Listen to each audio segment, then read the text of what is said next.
अस्सलाम वालेकुम, this is Moeed Pirzada. अब से चंद घंटे पहले जिस तरह हमज़ा शहबाज शरीफ ने सियालकोट में इमरान खान और तहरीक इंसाफ के जलसे को नाकाम बनाने के लिए जो इक़दामात किए, उसको डिसरप्ट करने के लिए जो एक हमला करवाया, ये महज एक हमला नहीं है, इसके पीछे एक घिनौनी साजिश और एक क्रिमिनल माइंड नज़र आता है, जिसका मकसद ये भी है कि इमरान खान की ज़िंदगी को थ्रेटन किया जाए, ज़िंदगी को गैर महफूज बनाया जाए। इसका एनालिसिस मैं आपको करता हूँ 3-4 पॉइंट्स में।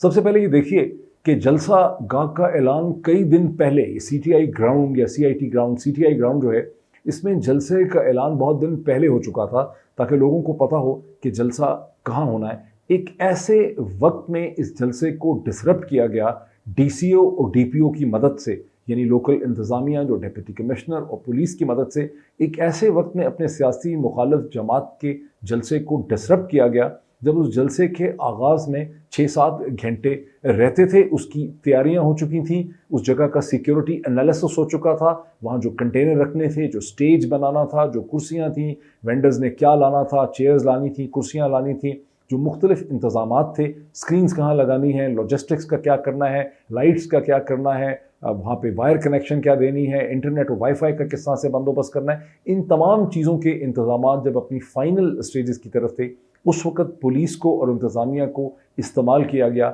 इसे डिसरप्ट करने के लिए, ताकि या तो तहरीक इंसाफ का जलसा नाकाम हो जाए, और ज़ाहिर है कि जब एक बड़ी सियासी जमात को चंद घंटों में अपना वेन्यू वहाँ से चेंज करना पड़ेगा, तो नए वेन्यू पे टाइम पे जलसा करना और वहाँ की सिक्योरिटी इंतज़ामात को मुमकिन बनाना एक बहुत मुश्किल किस्म का टास्क होगा, जो इस वक्त तहरीक इंसाफ की टीम कर रही है। इसका मकसद एक ये भी हो सकता था कि अगर तहरीक इंसाफ के फैसला करते कि इतनी जल्दी 6-7 घंटों में हम एक नए मुकाम को महफूज नहीं बना सकते, चूँकि former prime minister Imran Khan ने वहाँ पे बोलना है, तो शायद वो उसे कैंसिल कर देते, और अगर कैंसिल कर देते तो फिर हमज़ा शरीफ जो कि पंजाब के प्रिटेंडिंग चीफ मिनिस्टर हैं, ये राइट पॉलिटिकल इस्तिलाह है हमज़ा शरीफ को डिस्क्राइब करने के लिए, प्रिटेंडर चीफ मिनिस्टर। बिकॉज अगर आप मुस्तफ़ा इम्पेक्स केस, जो सुप्रीम कोर्ट का 2012 या 13 का केस है, जिसमें डिफ़ाइन किया गया कि फेडरल हुकूमत क्या है, और फेडरल हुकूमत की तारीफ़ ये दी गई कि prime minister and the cabinet together constitute the federal government, prime minister अकेला फेडरल गवर्नमेंट नहीं बनता। इसी तरह से अगर मुस्तफ़ा इम्पेक्स केस को आप एक्सटेनुएट करें, उसे एक्सट्रैपोलेट करें, उसको आगे बढ़ाएं,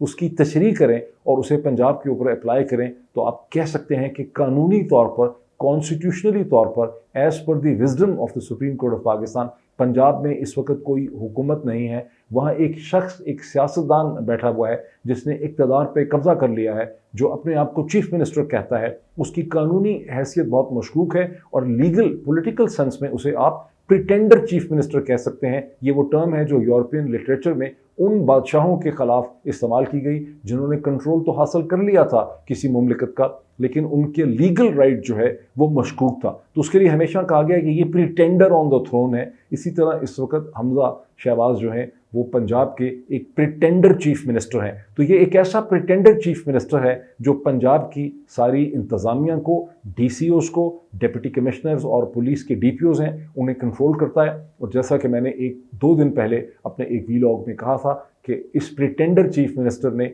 अपने डीसीओज़ और डीपीओज़ को अहकामात दे दिए हुए हैं कि इमरान खान की लॉन्ग मार्च को नाकाम बनाना है, किसी भी डिस्ट्रिक्ट, किसी भी कस्बे, किसी भी शहर से कोई ना निकल सके। तो आप ये भी समझ सकते हैं कि आज जो कुछ किया गया है, ये दर हकीकत जो क्रैकडाउन है उसका ऑफिशियली आगाज़ कर दिया है, जिसमें सैकड़ों, 700 से ज़्यादा लोगों को गिरफ्तार करना है, बहुत सी वायलेंस करनी है, और अपनी डिनेस्टिक इक़्तिदार जो है उसे बचाना है। तो अब इसके हम 3 मेजर मैं पॉइंट्स आपके सामने रखता हूँ एक एक करके कि गोल्स क्या हैं। एक गोल तो था कि आपने जलसे को डिसरप्ट करना है, आपने जलसा होने नहीं देना, और आपने former prime minister Imran Khan की ज़िंदगी को गैर महफूज बनाना है। बिकॉज जब चंद घंटों के अंदर अब एक नए वेन्यू पे आप शिफ्ट करेंगे, ये वो वेन्यू है जहाँ इससे पहले जो security company former prime minister Imran Khan की ज़िंदगी की, उनको जो उसने सिक्योरिटी प्रोवाइड करनी होती है, उसने दूसरे ग्राउंड का एनालिसिस नहीं किया हुआ, रेकी नहीं की हुई, उसने right, left, south, east, west नहीं देखा हुआ अभी तक ठीक तरह से कि वहाँ पे किस किस्म के ख़तरात हैं।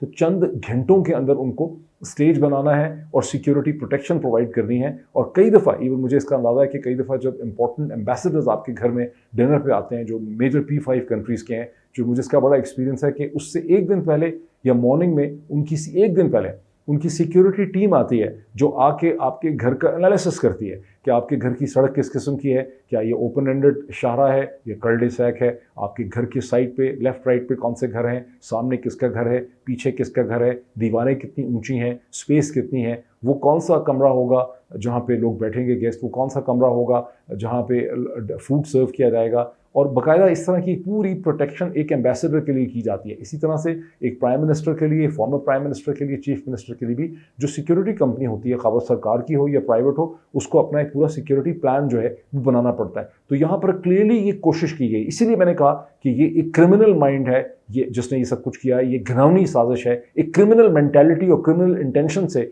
ये सब कुछ किया गया। एक्सक्यूज़ क्या बनाया गया, इसके फिर आता हूँ मैं। दूसरा इसका मकसद क्या था?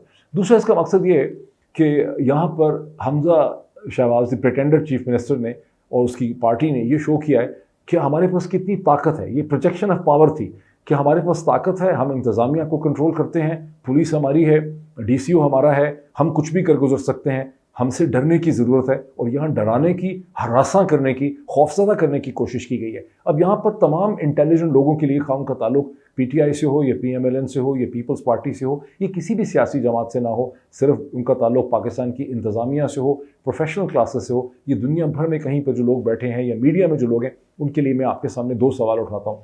3.5 बरस हुकूमत की पंजाब में उस्मान बुज़दार ने, जिसे सारे पंजाब ने, सारे मीडिया ने बहुत गालियाँ निकाली, बहुत बुरा भला कहा। उस्मान बुज़दार जब चीफ मिनिस्टर था तो बहुत जलसे किए, पीएमएलएन ने, पीपल्स पार्टी ने भी किए, मौलाना ने भी किए। वो भी जलसे हुए यहाँ पर जहाँ अफवाज पाकिस्तान के सीनियर अफसरान को नाम ले लेकर उनको लताड़ा गया, उनको उनके बारे में सख्त, उनको बुरा भला कहा गया, सख्त ज़ुबान उनके बारे में इस्तेमाल की गई, जो हमारे यहाँ पॉलिटिकल कल्चर में अनएक्सेप्टेबल थी। क्या किसी जलसे पे उस्मान बुज़दार की पुलिस ने और डिस्ट्रिक्ट एडमिनिस्ट्रेशन ने हमला किया? क्या ऐसा हुआ कि जलसा होना था शाम के 6 बजे और सुबह वहाँ पर आके तोड़ फोड़ कर दी गई, चीज़ों को उठा के फेंका गया, कंटेनर्स को हटा दिया गया, सारे अरेंजमेंट डिस्टर्ब कर दिए गए? मुझे नहीं याद पड़ता कि कोई एक भी ऐसा इंसिडेंट जो है वो 3.5 बरस उस्मान बुज़दार के होते हुआ। अब हमें ये समझ आ रही है कि उस्मान बुज़दार जैसे इतना लताड़ा गया, शायद हमजा शहबाज को देख के तो अब ये लगता है कि उस्मान बुज़दार एक बेहतर एडमिनिस्ट्रेटर था। Usman Buzdar was a man of peace. Usman Buzdar एक शरीफ आदमी था। उस्मान बुज़दार बदमाश नहीं था। उस्मान बुज़दार के माइंड में क्रिमिनल मेंटेलिटी नहीं थी। फिर आ जाए पीछे, खैबर पख्तूनख्वा की तरफ चले जाएं। 2013 से 2022 तक 9 बरस गुजर गए। मौलाना ने वहाँ पे दर्जनों, मौलाना ने और पीएमएलएन ने और जमातों ने, अपोजिशन ने वहाँ पे दर्जनों जो है वो जलसे किए हैं। क्या हुआ कभी कि जलसा शाम के 6 बजे होना था, वहाँ सुबह 10 बजे 11 बजे खैबर पख्तूनख्वा की पुलिस जो है, वहाँ का डीपीओ, वहाँ का डीसीओ पहुँचा हो, उसने सब चीज़ें उठा के फेंक दी हो, अपनी पावर प्रोजेक्शन की हो, क्रिमिनल मेंटालिटी वहाँ पे शो की हो? ये चीज़ें जो हैं, इससे फ़र्क पता चलना चाहिए।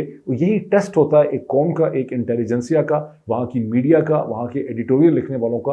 बदकिस्मती से पाकिस्तान में बड़े वेस्टर्नाइज किस्म के भी आपको मीडिया के लोग मिलेंगे, पढ़े लिखे अपेरेंटली लोग मिलेंगे, जो ह्यूमन राइट्स की बातें करते हैं, जो दुनिया की बात करते हैं, जो मज़हब के ख़िलाफ़ बात करते हैं। वो आपको जब ऐसी चीज़ें होती हैं सामने तो उसको कंडेम करते नज़र आपको नहीं आते हैं। तो ये भी एक बड़ा इंपॉर्टेंट सवाल है। तीसरी सिचुएशन में आ रहा है कि एक्सक्यूज़ क्या बनाया गया।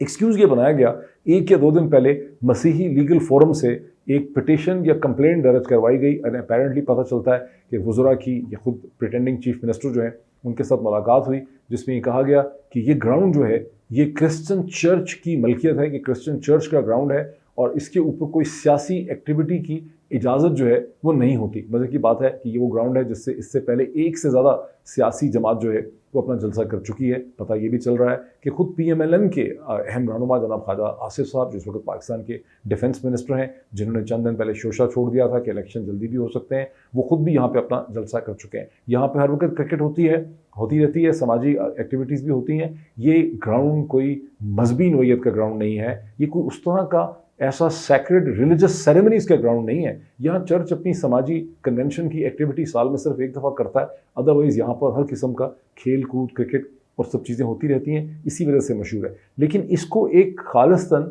एक लिहाज से तो चले बहाना बनाया गया डिसरप्शन करने के लिए, लेकिन इसके साथ ही इसमें एक मज़हब कार्ड का इस्तेमाल हुआ, जिसमें ये कोशिश की गई कि तहरीक इंसाफ को और इमरान खान की पार्टी को एक इस्लामिस्ट पार्टी के तौर पे, एक फैशिस्ट पार्टी के तौर पर, एक एंटी क्रिश्चियन पार्टी के तौर पे, एक एंटी वेस्ट पार्टी के तौर पे दिखाया जाए, जिसने क्रिश्चियंस के एक सैक्रेड ग्राउंड में, जो मजहबी नोयत का है, एक चर्च का ग्राउंड है, उसमें जाके बलवा किया है, फसाद किया है, पुलिस को आना पड़ा, वायलेंस हो गई, आंसू गैस चली, ये भी इसकी एक डायमेंशन है। ये नैरेटिव और बयानियाँ किसके लिए बनाने की कोशिश की जा रही है?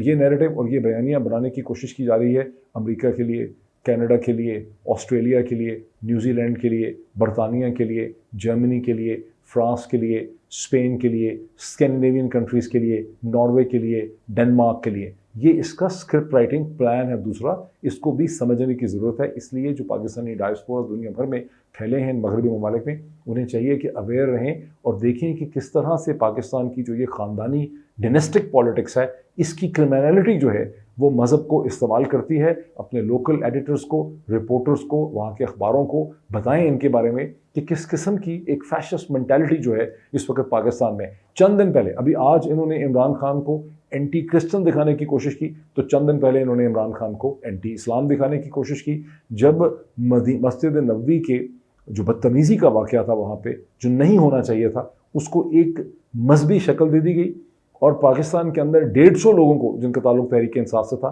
उनमें से बाद ऐसे लोग भी थे, 5 कम अज़ कम ऐसे, जो पाकिस्तान में रहते ही नहीं हैं, जो बरतानिया में हैं, जो लंदन में हैं, जो वहाँ बिजनेसमैन हैं, वहाँ की इंपॉर्टेंट समाजी शख्सियात हैं, और उनमें से कम 1-2 तो ऐसे भी हैं जिनके पास पाकिस्तानी पासपोर्ट भी नहीं है। उनके खिलाफ ब्लास्फेमी के केसेस जो हैं वो दर्ज कर दिए गए। नंगा पहली दफ़ा ये पाकिस्तान की तारीख में हुआ कि एक बड़ी सियासी जमात ने, इससे पहले सेक्टेरियन ऑर्गेनाइजेशन ऐसा करती रही हैं, मुख्तलिफ गैर सियासी हल्के ऐसा करते रहे हैं, मुख्तलिफ गैर जिम्मेदार शहरी ऐसी चीज़ें करते रहे, लेकिन कभी किसी सियासी जमात ने दूसरी सियासी जमात के खिलाफ ब्लास्फेमी केसेस रजिस्टर नहीं किए थे।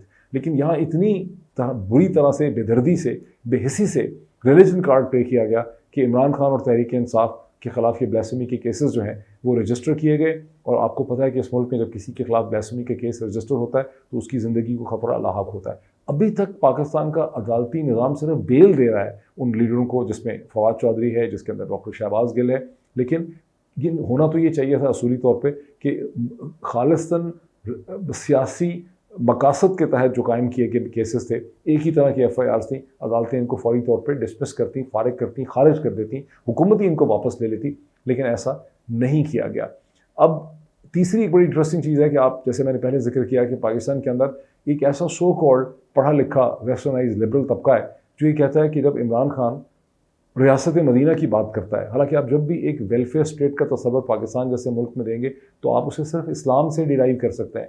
आप उसकी स्ट्रक्चर और उसकी एडमिनिस्ट्रेशन और उसके कॉन्सेप्ट्स को कहीं से भी बोरो करें, आप उसको NHS से बोरो कर लें, बरतानिया के, या यूरोपियन वेलफेयर सिस्टम से बोरो कर लें, उसकी जो पॉलिटिकल और पब्लिक अप्रूवल है वो उसी वक्त मिलेगी जब आप इस्लाम के साथ उसको, और इस्लाम की तारीख़ के साथ, अपनी तारीख़ के साथ उसको जोड़ेंगे। वहीं से उसकी इंस्पिरेशन और उसकी लेजिटिमेसी जो है आप डिराइव कर सकते हैं। लेकिन जब इमरान खान बात करता है रियासत मदीना की, तो ये कहते हैं यार ये तो इस्लाम कार्ड प्ले कर रहा है, ये तो एक मज़हब की बात कर रहा है, ये तो इस्लामिस्ट हो गया है, ये तो इसे कहते हैं ख़तरनाक हो गया है। और जो दूसरी तरफ पे ब्लास्फेमी केसेस रजिस्टर होते हैं तो ये खामोश रहते हैं, ये चुप रहते हैं, बिकॉज इनको अपनी नौकरियों की तलाश है या अपने वजीफ़ों की तलाश है। अब जैसे क्रिश्चियन कार्ड खेलने की यहाँ कोशिश की गई, ये फिर भी चुप रहेंगे। ये वो चीज़ है जिसे मैं मुनाफ़कत समझता हूँ। ये वो मुनाफ़कत है जिसमें आप देखें कि कितने वायलेंट इक़दाम करने की कोशिश की गई है, किस तरह से doctor Shahbaz Gill, the former SAPM to the prime minister of Pakistan को M2 मोटरवे के ऊपर PIT जो एक टैक्टिक है, परस्यूट इंटरवेंशन टेक्निक, उसके ज़रिए उन्हें कत्ल करने की कोशिश की गई। ये क्लियर कट एक इक़दाम कत्ल था और पुलिस ने जिस शख्स को पकड़ा है और जिस गाड़ी को पकड़ा है वो दोनों असल गाड़ी नहीं है, बिकॉज शहबाज गिल को जिस गाड़ी ने टक्कर मारी थी वो साइड से, पिछले टायर की साइड से मारी थी, तो उस गाड़ी की साइड लगी है। पुलिस ने जो गाड़ी पकड़ी है उसने फ्रंटल किसी दीवार या गाड़ी के ऊपर टक्कर मारी है। पुलिस ने शहबाज गिल के जिस बंदे ने देखा था जो ज़ख्मी है और अस्पताल में था चंदन, उसने जो डिस्क्राइब किया था बंदा वो था जिसकी बड़ी बड़ी मूँछें, बड़ी ख़तरनाक शक्ल थी। पुलिस ने जिसको पकड़ा है उसका जो हुलिया और उसकी शक्ल जो है वो उस शख्स से बिल्कुल भी नहीं मिलती जुलती जिसकी डिस्क्रिप्शन जो है वो शहबाज गिल के असिस्टेंट ने दी थी। फिर आप देखें कि किस तरह से प्रोमिनेंट टेलीविज़न एंकर पर्सन जिसको मिलियंस फॉलो करते हैं, रिस्पेक्ट करते हैं, उसे उसके घर से रात को उठाने की कोशिश की गई।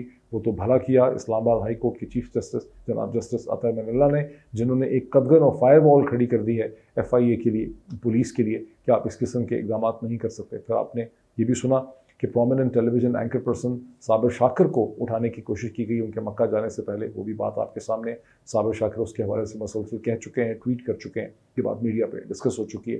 प्रोमिनेंट टेलीविज़न एंकर पर्सन और व्लॉगर इमरान खान रियाज के घर में वो डाले भेजे गए एजेंसियों के या पुलिस के किसके अथॉरिटीज़ के, और उसे उन्हें भी हरासा करने की कोशिश की गई। तो जब से ये हुकूमत आई है अभी 1 महीने के अंदर ही इतनी ज़्यादा हैरेसमेंट और वायलेंस की वारदातें हो चुकी हैं, मज़हब कार्ड प्ले किया जा चुका है। खुदा ही बेहतर जानता है कि ये आगे, इसके आगे जो है वो क्या सूरत हाल करेंगे। लेकिन मैं उम्मीद करता हूँ कि अब ना सिर्फ सियालकोट में जलसा होगा, मुझे लग रहा है अब शायद आज रात को पूरे पाकिस्तान में डेमोन्स्ट्रेशंस हो जाएंगी, मुतअद्दिद शहरों में लोग निकलेंगे और प्रोटेस्ट करेंगे उस घिनौने प्लान के ख़िलाफ़ और उस वायलेंस के ख़िलाफ़ जो सुबह सियालकोट में की गई। असल मसला है क्या?